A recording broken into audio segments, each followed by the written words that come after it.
أعوذ بالله من الشيطان الرجيم. بسم الله الرحمن الرحيم. الحمد لله الذي أنزل على عبده الكتاب ولم يجعل له عوجا قيما لينذر بأسا شديدا من لدنه ويبشر المؤمنين الذين يعملون الصالحات أن لهم أجرا حسنا ماكثين فيه أبدا وينذر الذين قالوا اتخذ الله ولدا ما لهم به من علم ولا لآبائهم كبرت كلمة تخرج من أفواههم إن يقولون إلا كذبا فلعلك باخع نفسك على آثارهم إن لم يؤمنوا بهذا الحديث أسفا إنا جعلنا ما على الأرض زينة لها لنبلوهم أيهم أحسن عملا وإنا لجاعلون ما عليها صعيدا جرزا أم حسبت أن أصحاب الكهف والرقيم كانوا من آياتنا عجبا إذ أوى الفتية إلى الكهف فقالوا ربنا آتنا من لدنك رحمة وهيئ لنا من أمرنا رشدا فضربنا على آذانهم في الكهف سنين عددا ثم بعثناهم لنعلم أي الحزبين أحصى لما لبثوا أمدا نحن نقص عليك نبأهم بالحق إنهم فتية آمنوا بربهم وزدناهم هدى وربطنا على قلوبهم إذ قاموا فقالوا ربنا رب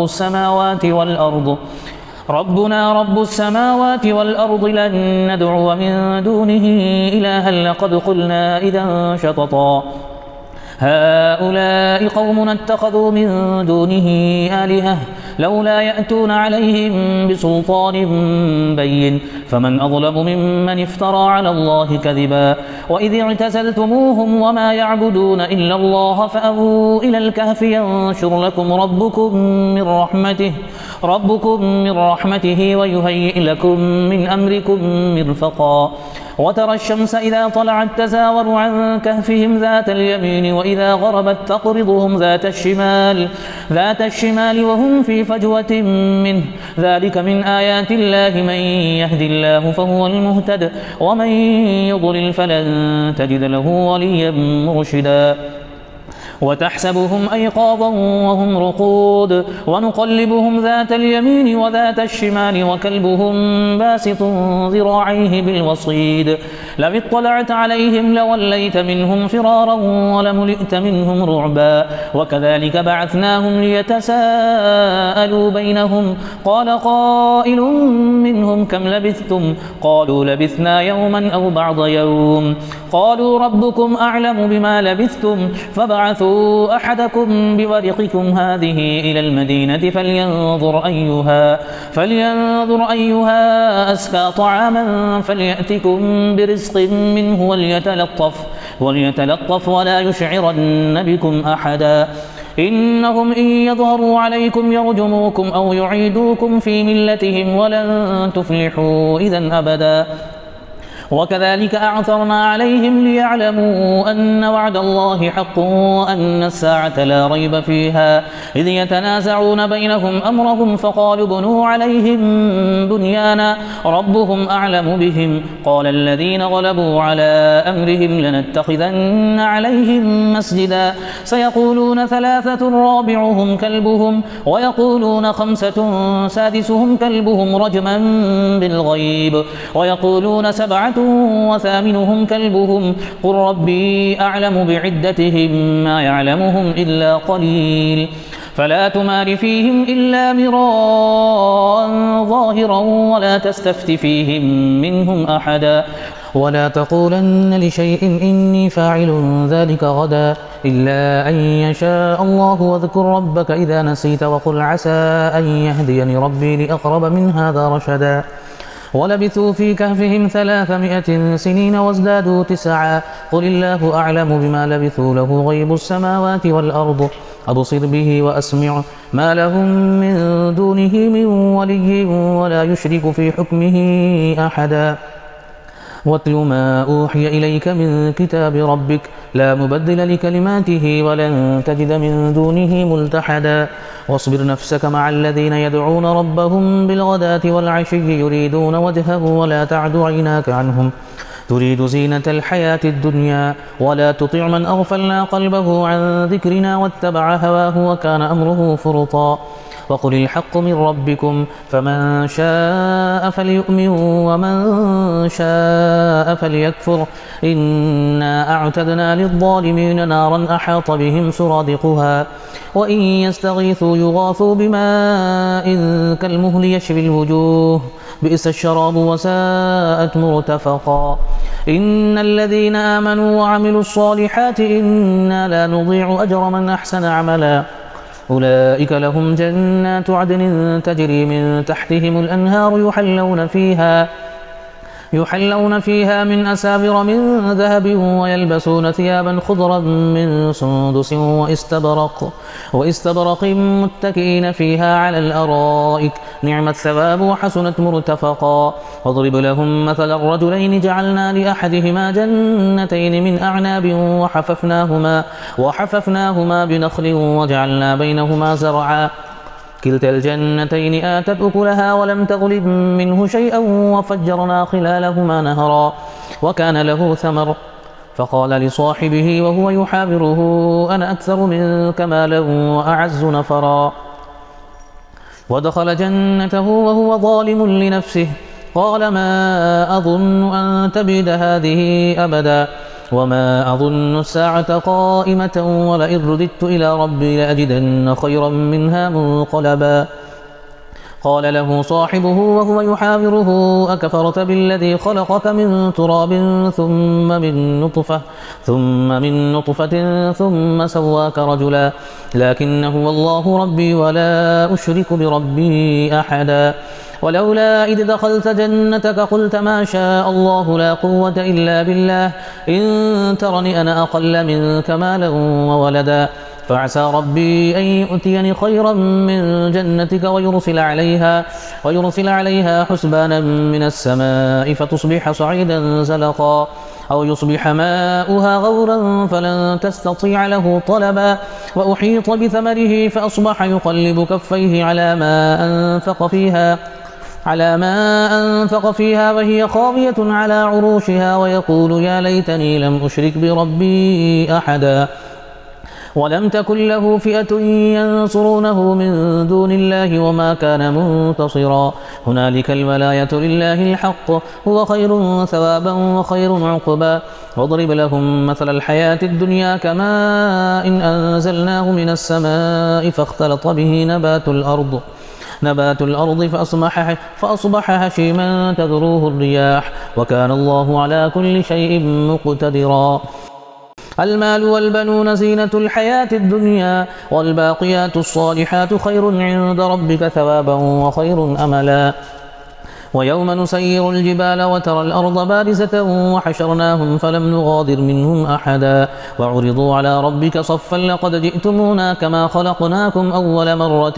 بل زعمتم أن لن نجعل لكم موعدا ووضع الكتاب فترى المجرمين مشفقين مما فيه ويقولون يا ويلتنا ما لهذا الكتاب لا يغادر صغيرة ولا كبيرة إلا أحصاها ووجدوا ما عملوا حاضرا ولا يظلم ربك أحدا وإذ قلنا للملائكة اسجدوا لآدم فسجدوا إلا إبليس كان من الجن ففسق عن أمر ربه أفتتخذونه وذريته أولياء من دوني وهم لكم عدو بئس للظالمين بدلا ما أشهدتهم خلق السماوات والأرض ولا خلق أنفسهم وما كنت متخذ المضلين عضدا ويوم يقول نادوا شركائي الذين زعمتم فدعوهم فلم يستجيبوا لهم وجعلنا بينهم موبقا ورأى المجرمون النار فظنوا أنهم واقعوها ولم يجدوا عنها مصرفا ولقد صرفنا في هذا القرآن للناس من كل مثل وكان الإنسان أكثر شيء جدلا وما منع الناس أن يؤمنوا إذ جاءهم الهدى ويستغفروا ربهم إلا أن تأتيهم سنة الأولين أو يأتيهم العذاب قبلا وما نرسل المرسلين إلا مبشرين ومنذرين ويجادل الذين كفروا بالباطل ليدحضوا به الحق واتخذوا آياتي وما أنذروا هزوا ومن أظلم ممن ذكر بآيات ربه فأعرض عنها ونسي ما قدمت يداه إنا جعلنا على قلوبهم أكنة أن يفقهوه وفي آذانهم وقرا وإن تدعوهم إلى الهدى فلن يهتدوا إذا أبدا وربك الغفور ذو الرحمة لو يؤاخذهم بما كسبوا لعجل لهم العذاب بل لهم موعد لن يجدوا من دونه موئلا وتلك القرى أهلكناهم لما ظلموا وجعلنا لمهلكهم موعدا وإذ قال موسى لفتاه لا أبرح حتى أبلغ مجمع البحرين أو أمضي حقبا فلما بلغا مجمع بينهما نسيا حوتهما فاتخذ سبيله في البحر سربا فلما جاوزا قال لفتاه آتنا غداءنا لقد لقينا من سفرنا هذا نصبا قال أرأيت إذا أوينا إلى الصخرة فإني نسيت الحوت وما أنسيناه إلا الشيطان أن أذكره واتخذ سبيله في البحر عجبا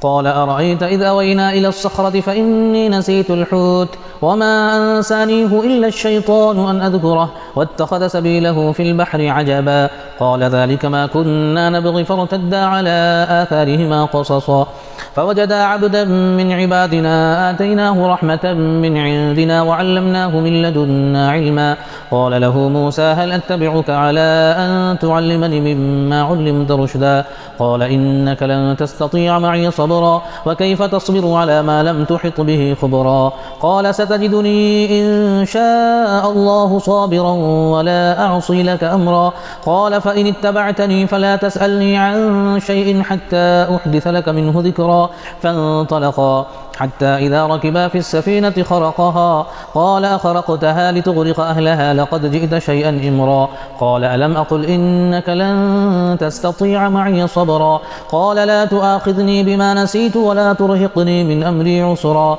فانطلقا حتى إذا لقيا غلاما فقتله قال أقتلت نفسا زكية بغير نفس لقد جئت شيئا نكرا قال ألم أقل لك إنك لن تستطيع معي صبرا قال إن سألتك عن شيء بعدها فلا تصاحبني قد بلغت من لدني عذرا فانطلقا حتى إذا أتيا أهل قرية استطعما أهلها فأبوا أن يضيفوهما فوجدا فيها جدارا يريد أن ينقض فأقامه قال لو شئت لاتخذت عليه أجرا قال هذا فراق بيني وبينك سأنبئك بتأويل ما لم تستطع عليه صبرا أما السفينة فكانت لمساكين يعملون في البحر فأردت أن أعيبها وكان وراءهم ملك يأخذ كل سفينة غصبا وأما الغلام فكان أبواه مؤمنين فخشينا أن يرهقهما طغيانا وكفرا فأردنا أن يبدلهما ربهما خيرا منه زكاة وأقرب رحما وأما الجدار فكان لغلامين يتيمين في المدينة وكان تحته كنز لهما وكان أبوهما صالحا فأراد ربك أن يبلغا أشدهما ويستخرجا كنزهما رحمة من ربك وما فعلته عن أمري ذلك تأويل ما لم تستطع عليه صبرا ويسألونك عن ذي القرنين قل سأتلو عليكم منه ذكرا إنا مكنا له في الأرض وآتيناه من كل شيء سببا فأتبع سببا حتى إذا بلغ مغرب الشمس وجدها تغرب في عين حمئة ووجد عندها قوما قلنا يا ذا القرنين إما أن تعذب وإما أن تتخذ فيهم حسنا قال أما من ظلم فسوف نعذبه ثم يرد إلى ربه فيعذبه عذابا نكرا وأما من آمن وعمل صالحا فله جزاء الحسنى وسنقول له من أمرنا يسرا ثم أتبع سببا حتى إذا بلغ مطلع الشمس وجدها تطلع على قوم لم نجعل لهم من دونها سترا كذلك وقد أحطنا بما لديه خبرا ثم أتبع سببا حتى إذا بلغ بين السدين وجد من دونهما قوما لا يكادون يفقهون قولا قالوا يا ذا القرنين إن يأجوج ومأجوج مفسدون في الأرض فهل نجعل لك خرجا على أن تجعل بيننا وبينهم سدا قال ما مكني فيه ربي خير فأعينوني بقوة أجعل بينكم وبينهم ردما آتوني زبر الحديد حتى إذا ساوى بين الصدفين قال انفخوا حتى إذا جعله نارا قال آتوني أفرغ عليه قطرا فما استطاعوا أن يظهروه وما استطاعوا له نقبا قال هذا رحمة من ربي فإذا جاء وعد ربي جعله دكاء وكان وعد ربي حقا وتركنا بعضهم يومئذ يموج في بعض ونفخ في الصور فجمعناهم جمعا وعرضنا جهنم يومئذ للكافرين عرضا الذين كانت أعينهم في غطاء عن ذكري وكانوا لا يستطيعون سمعا أفحسب الذين كفروا أن يتخذوا عبادي من دوني أولياء إنا أعتدنا جهنم للكافرين نزلا قل هل ننبئكم بالأخسرين أعمالا الذين ضل سعيهم في الحياة الدنيا وهم يحسبون أنهم يحسنون صنعا أولئك الذين كفروا بآيات ربهم ولقائه